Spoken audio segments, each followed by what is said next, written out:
Network Entertainment.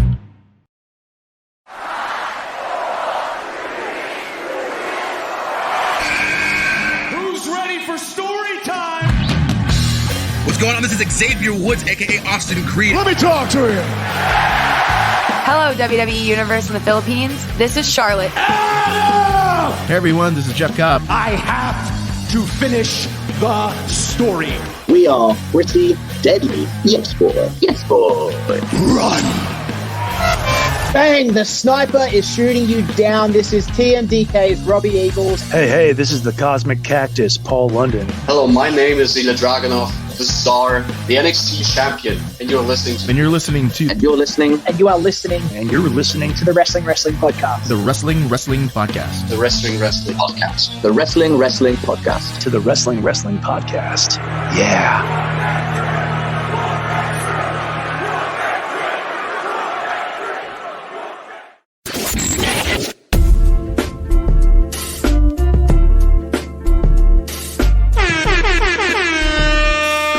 You're listening to the longest-running weekly episodic Filipino wrestling podcast. This is the Wrestling Podcast. Stan C, Romaran, Chino Liao, and Rowan ASH checking in on the audio-only version of the second half of this week's live stream, where we discuss yung mga big events from AEW. And if you missed out on all of this, then here's everything that you weren't able to catch up on. All right? So enjoy. All right, let's talk about some AEW stuff, starting with this nice little graphic that showed up in the middle of Dynamite kanina. It wasn't really even mentioned as like something Excalibur would plug. It just showed up in the middle of a match. Apparently, there's a big announcement coming next week on Dynamite. So people have been speculating na it could be related to Mercedes Mone. So this could be it na she finally gets announced as the newest member of the AEW roster. What do you guys think about this one? I'm fine with it. I'm fine with it. Yun lang, I'm fine with it if Mercedes would be on AEW kasi AEW still has some type of partnership with New Japan, right? So I guess tama lang. Wala na siya sa New Japan. Oh wait, right? Oh, I missed a lot then. This is a bad look for me. Anyway, yeah. So she's a big free agent then. So I guess tama lang na Tony Khan would sign her to AEW. Mm-hmm. I kind of wanted to see her on the WWE TV again. I feel like as part of an AEW women's roster, it does her a disservice. Kasi nakikita naman natin yung treatment ng women's roster sa AEW. Diba? You get a promo in a match and then you call it the rest of the week. Diba? Maybe it gets better with her and this new format that they're trying to enforce.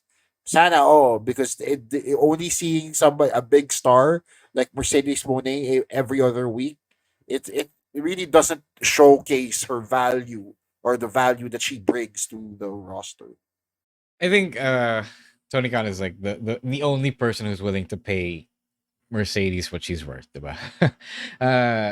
She does deserve her back. She did draw for New Japan. That's a big deal. They got a whole legion of WWE fans, WWE only fans, so tune into Wrestle Kingdom para lang mapanood siya. So that is no easy feat. She deserves her bag just for that. And as for this announcement, sure, whatever it is. For all we know, baka tickets na naman ng all out yan, all in yan, diba? na ibebenta niya. So I don't wanna.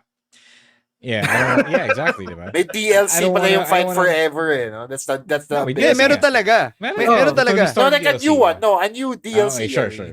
Sure. I don't want to speculate on what it is. Just wait for the announcement. It's gonna be a thing.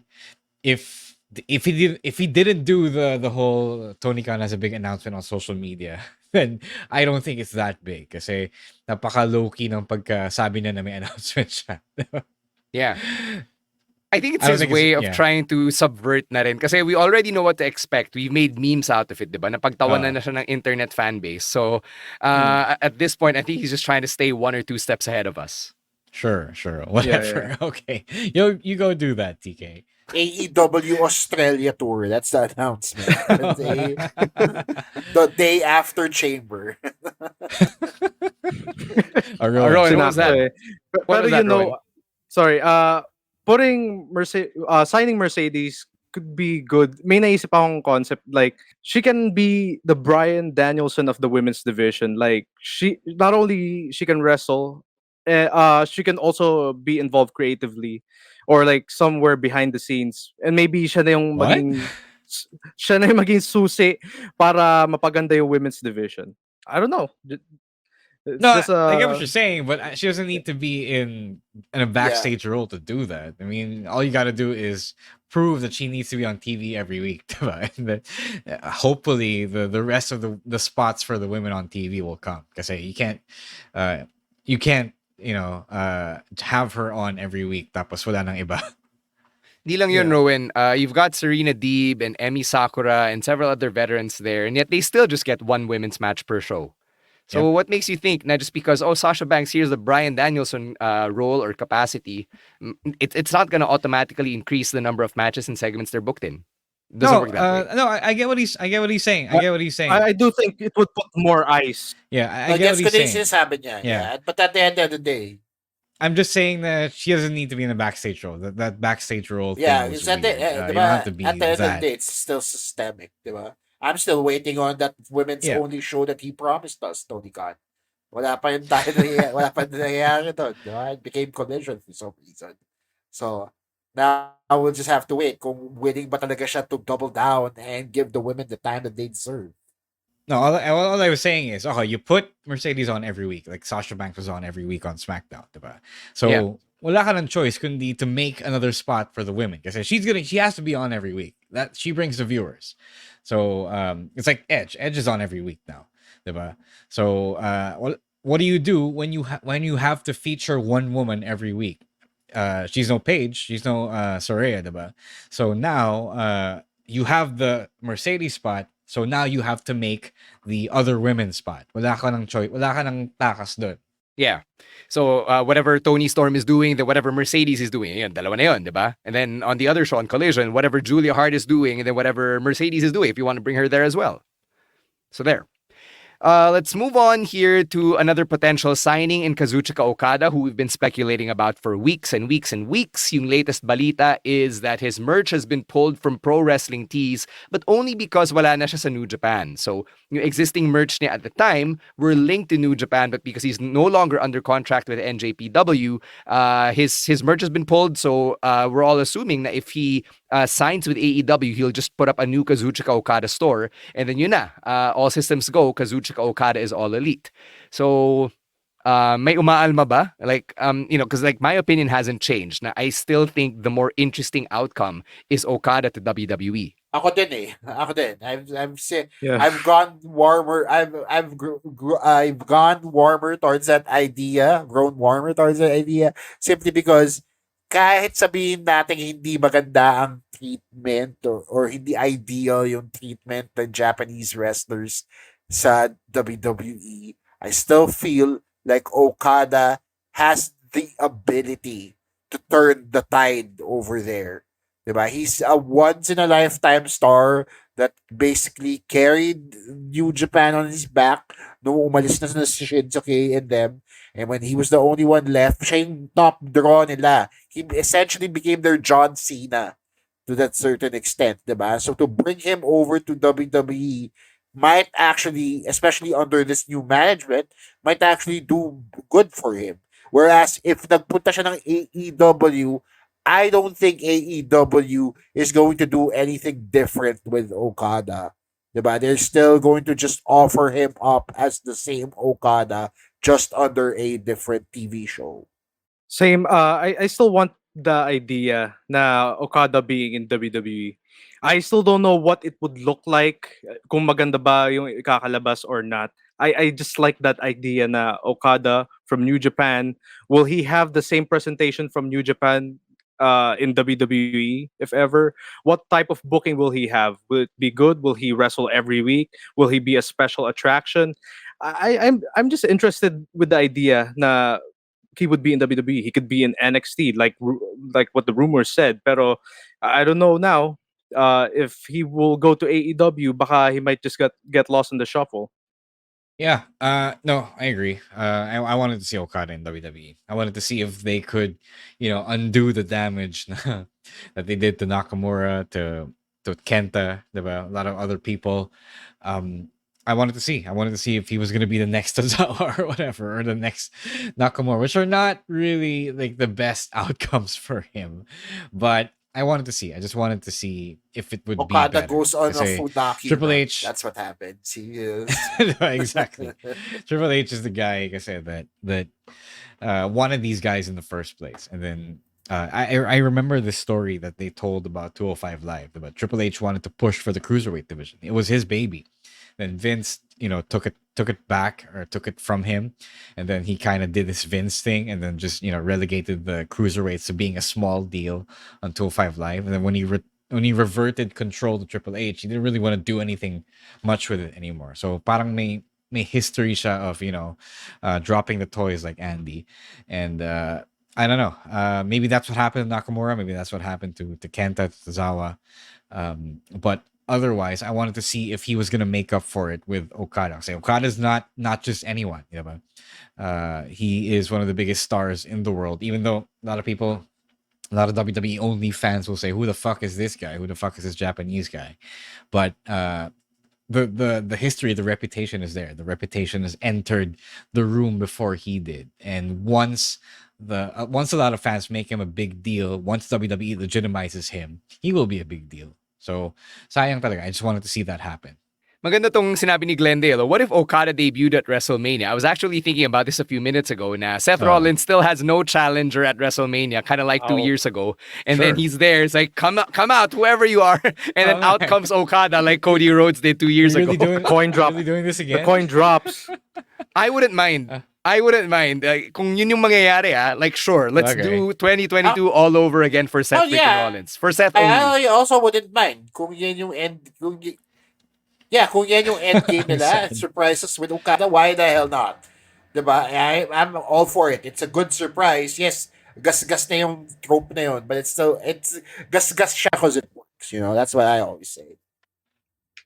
But it's like the same person who did it. So I'm sad that maybe if it were someone else, but it's literally the same guy who's left with no challenger. Was it Seth's fault a tricep got injured? Oh, exactly. Diba? Okay. I mean, it works because it works, So, diba, why fix a dead horse or something like that? Mga Immortal, listen to the Underpaid Podcast with me, Stanley Chi, wherein we talk about work-related topics in a light manner na parang nagchichismisan lang tayo or nagkukwentuhan. Listen for free on Spotify, Apple Podcast, or kung saan ka man nakikinig ng podcast. Kita-kits! One last thing here, yung mga rumors about Okada going to AEW have gotten stronger over the past week because of his friendship with the Young Bucks, who, as we all know, are EVPs in AEW. Yun, that had to be said. Moving on, the rankings have returned. So let's show them on the screen here. Yan, right after Dynamite went off the air, in-upload ng AEW social media team yung rankings. So hindi na nila nilagay yung win-loss records unlike before. Dati meron pa nga yung parang winning streak, parang power rankings in sports leagues. But now, as they are, yan lang. When I took a look at them, I was like, okay, kind of makes sense given yung positioning nila. I'm not sure if Diana Perazzo at number 1 makes so much sense given that she's only had like 2 or 3 matches. But everything else, I can't really argue much with them. I don't know if this is a good idea because AEW did not really follow the ranking system back then. I mean, for some occasions they didn't. But what they did instead is just book a wrestler who they think deserves a title shot based on storyline. So kaya have them booked in a single elimination tournament, which is not bad at all, and mas prefer ko pa nga yun eh.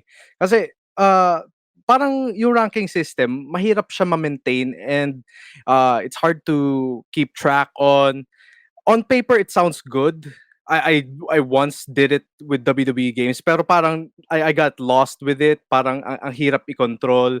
How are you gonna handle the win-loss record? Parang kasi there's gonna be like the stipulations and other factors like injury. How are you gonna change the ranking system with that? So I guess why not book it normally, like with just single elimination tournaments, or like how the storyline goes. And I think the ranking system only works if the roster is small. Absolutely right. May point yun. The ranking system works when the roster is small. That's what I said last week.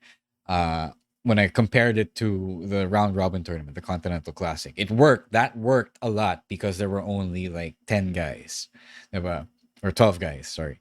So it was easy to keep track of, and that made sense. This one doesn't make as much sense. It makes sense in a way that it's easy to manipulate to get what you want, to get the stories you want, but looking at it now, yeah, a lot of the chat is asking, bakit si ganyan number 5, but si ganyan number 2? But it doesn't quite explain, doesn't show its work, how it got there. So it's gonna piss off, some of the some of the real sports sticklers, the real math figure nerds, stats nerds, diba?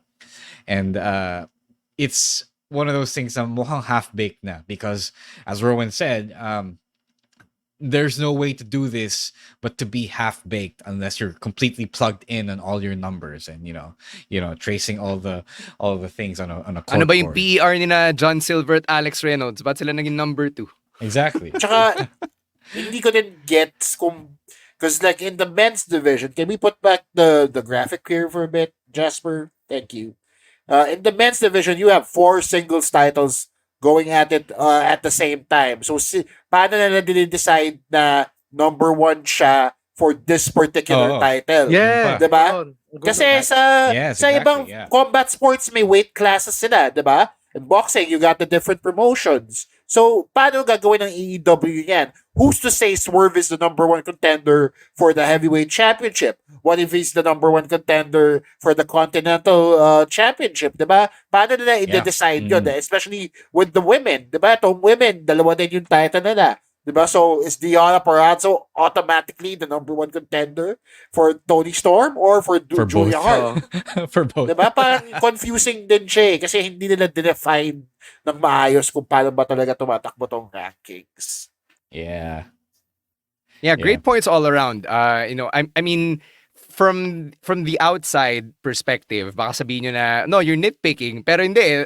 When you introduce a very complicated system that should simplify things, but instead overcomplicates things further, you're bound to run into these questions because the point of communities like ours, podcasts like ours, is to think about wrestling and to think about it more than just it being the lowest common denominator. So, yeah, these questions are good. And I hope na masagot sila ni TK, di ba, ng AEW, because otherwise, if you just ignores it conveniently, edi katawa-tawa lang ulit yung pagbabalik ng rankings. And then someone else might speak up again and say na, you know what, let's do away with the rankings Baka once again. ito yung big announcement niya. He's gonna explain to us what the rankings are. That's the big announcement.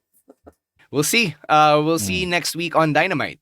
Let's finish things up here with Hangman versus Swerve 3, which has been announced for Dynamite next week. So the winner goes on to face Samoa Joe at Revolution. So what do you think is going to happen here? Who will be the number 1 contender heading into March 3?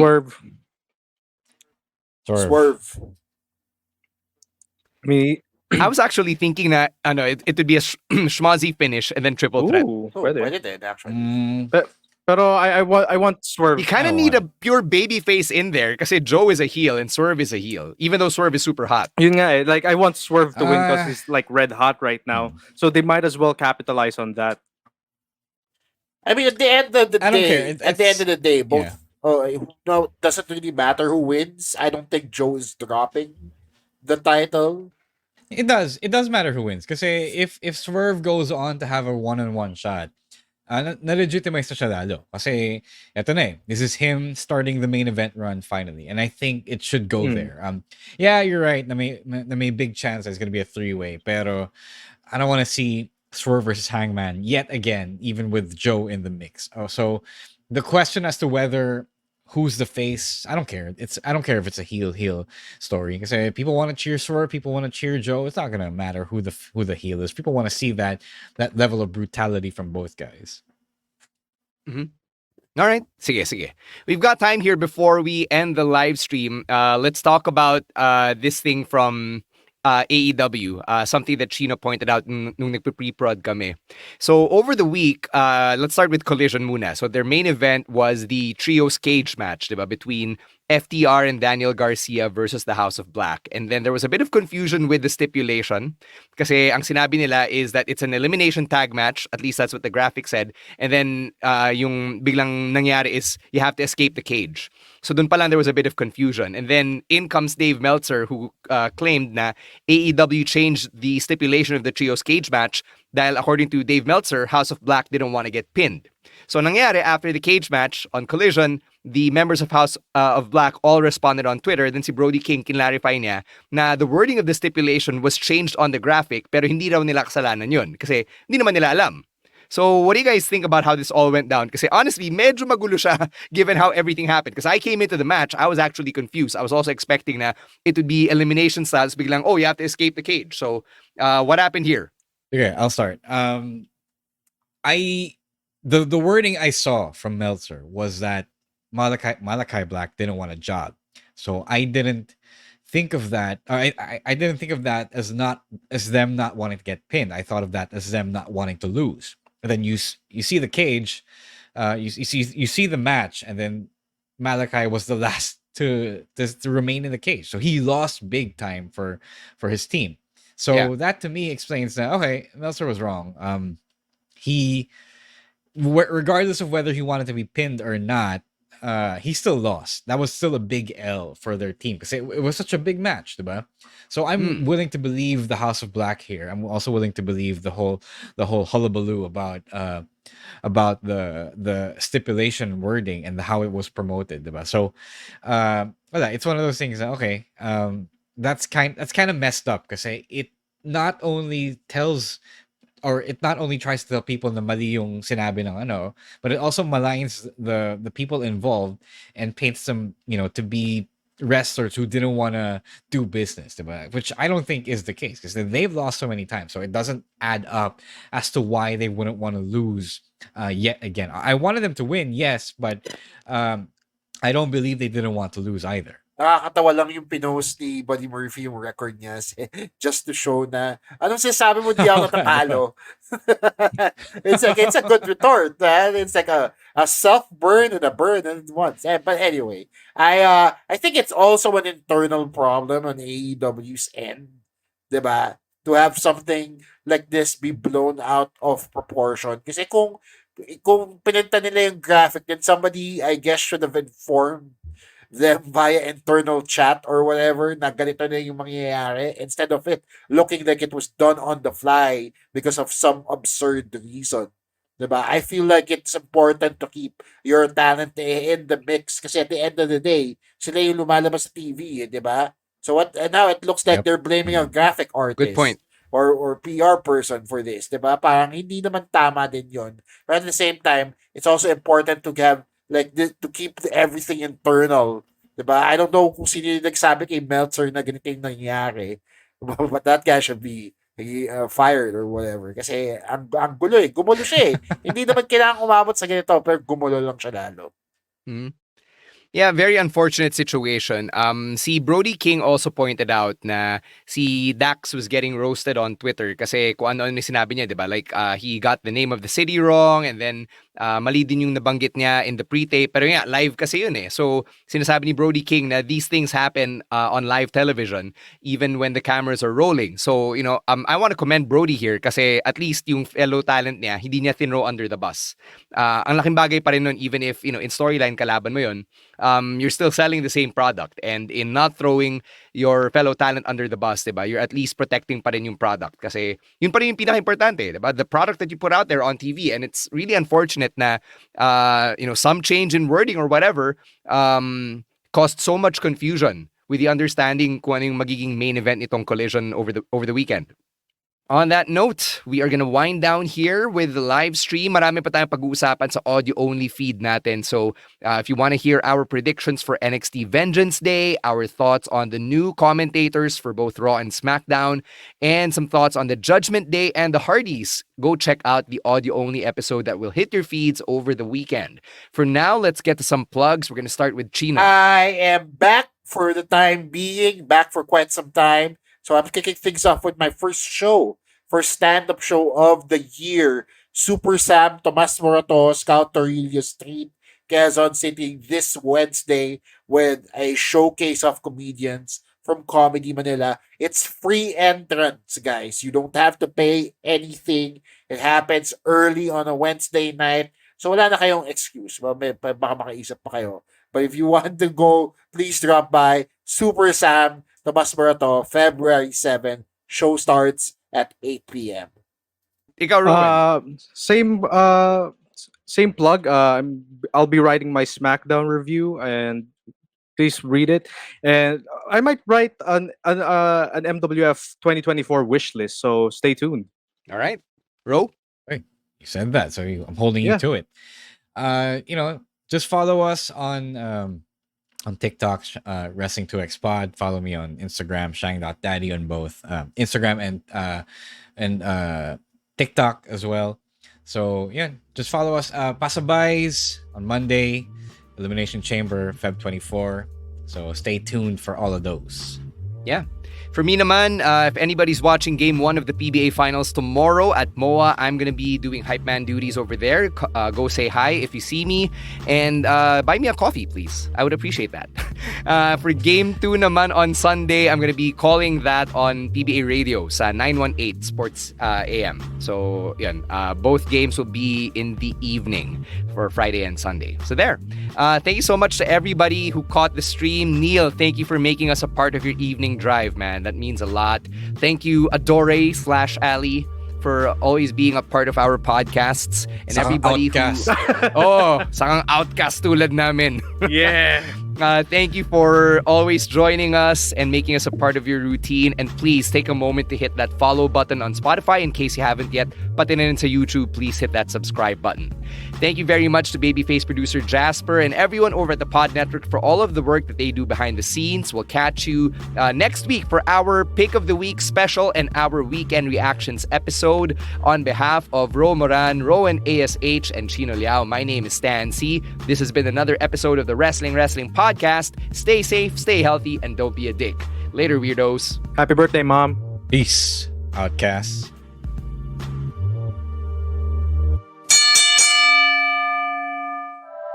The opinions of podcast creators, hosts, and guests are not necessarily reflective of the official stance of the Pod Network Entertainment, its hosts, or other network programs.